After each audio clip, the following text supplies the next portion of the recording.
नमस्कार मित्रों। आज चिंतन में शुभ कर्म का जन्म।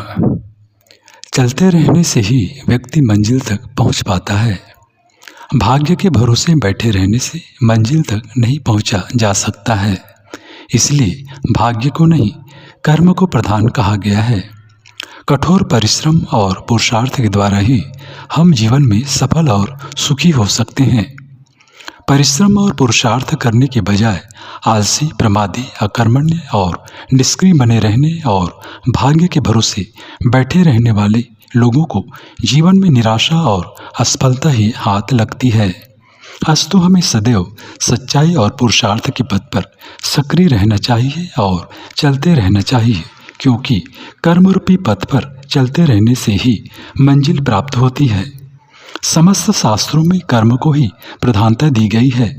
कर्म करने को ही महत्वपूर्ण माना गया है। गीता में भगवान कृष्ण ने अर्जुन को कर्म करने, युद्ध करने, स्वधर्म पालन करने का ही उपदेश दिया है। भगवान ने अर्जुन से कहा कि कुरुक्षेत्र की रणभूमि में अभी युद्ध करना ही तुम्हारा धर्म है, कर्म है। तुम कर्मरूपी धर्म का पालन करो, तुम युद्ध करो अर्थात कर्म करो, पर युद्ध के परिणाम की चिंता, अपने कर्म फल की चिंता न करो। तुम सिर्फ कर्म करो और अपने कर्मों को मुझे अर्पित करते रहो। कर्म भाग्य के अधीन नहीं, बल्कि भाग्य कर्म के अधीन है।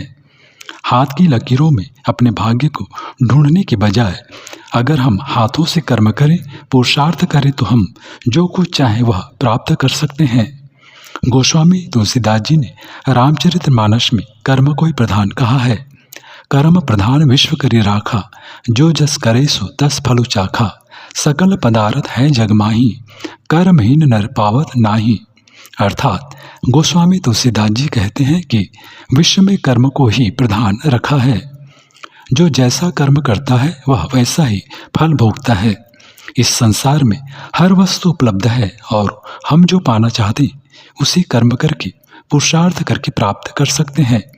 पर जो कर्महीन है, अर्थात जो कर्म नहीं करते, प्रयास पुरुषार्थ नहीं करते, भी उसे प्राप्त नहीं कर पाते। नीति शास्त्र में भी कहा गया है, न ही सुप्तस्य सिंहस्य प्रविशन्ति मुखे मृगाः। अर्थात अगर सिंह शिकार करने न जाए और सोया रहे तो मृग स्वयं ही उसके मुख में नहीं चला जाएगा। सिंह को यदि भूख मिटानी है तो उसे आलस्य त्याग कर मृग का शिकार करना ही पड़ेगा।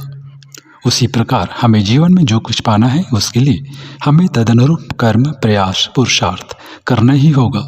पर इसके साथ ही महत्वपूर्ण यह भी है कि हमारा प्रयास सही दिशा में होना चाहिए। सफलता रूपी साध्य की प्राप्ति के लिए साधन भी पवित्र होना चाहिए। शुभ कर्म ही शुभ परिणाम दे सकता है और अशुभ कर्म हमेशा अशुभ परिणाम ही लेकर आता है। जैसे बबूल बोने पर बबूल ही प्राप्त होता है और आम बोने पर आम ही प्राप्त होता है। शुभ कर्म करना बहुत अच्छा है, पर शुभ कर्म का जन्म भी शुभ विचारों से ही होता है। इसलिए हमें अपने अंतःकरण को शुभ विचारों, उच्च विचारों और उच्चतम आदर्शों से भर लेना चाहिए, क्योंकि उन्हीं से महान कार्यों का जन्म होगा। हाँ, हमें किसी कार्य में कभी असफलता भी मिल सकती है, पर उसका अर्थ यह नहीं कि हमारे भाग्य में सफलता नहीं लिखी है। हमें बार बार प्रयास करते रहना चाहिए, क्योंकि हमें कभी न कभी सफलता मिलेगी ही।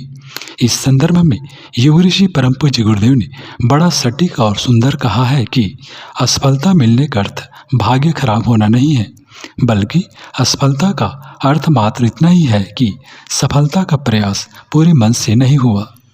अस्तु हमें तन, मन, प्राण की समस्त ऊर्जा के साथ अपना कर्म, प्रयास, पुरुषार्थ सफलता मिलने तक करते ही रहना चाहिए। हमें एक न एक दिन सफलता अवश्य मिलेगी। हमारे सुख और दुख का आधार हमारा कर्म ही है। शुभ कर्म से सुख की उत्पत्ति होती है और अशुभ कर्म, बुरे कर्म से दुख की उत्पत्ति होती है। सुख प्राप्ति के लिए हमें सदैव शुभ कर्म, पुण्य कर्म, अच्छे कर्म करते रहना चाहिए। अंततः हमारे कर्मों का परिणाम ही प्रारब्ध अर्थात भाग्य के रूप में हमारे जीवन में प्रकट होता है। अच्छे कर्मों से सुखद और अच्छे प्रारब्ध भाग्य का निर्माण होता है, वही बुरे कर्मों से दुखद और बुरे प्रारब्ध और भाग्य का निर्माण होता है। जीवन में मिलने वाले सुख दुख व कर्म और भाग्य के विषय में स्वामी विवेकानंद ने कहा है कि हम वर्तमान में सुख या दुख जिस किसी भी स्थिति में हैं वह हमारे द्वारा अतीत में किए गए कर्मों का ही परिणाम है और भविष्य में हम सुख या दुख जिस किसी भी स्थिति में होंगे वह भी हमारे द्वारा वर्तमान में किए जा रहे कर्मों का ही परिणाम होगा, क्योंकि भाग्य कुछ और नहीं बल्कि हमारे कर्मों का ही प्रकटीकरण है। मित्रों, वे आगे कहते हैं कि भाग्य हमारे ही कर्मों की अभिव्यक्ति है। सफलता प्राप्त करने के लिए सतत प्रयत्न और अदम्य इच्छा रखो। प्रयत्नशील व्यक्ति कहता है, मैं समुद्र पी जाऊंगा, मेरी इच्छा से पर्वत टुकड़े टुकड़े हो जाएगा। इस प्रकार की शक्ति और इच्छा रखो, कड़ा परिश्रम करो तो तुम अपने उद्देश्य को निश्चित पा जाओगे।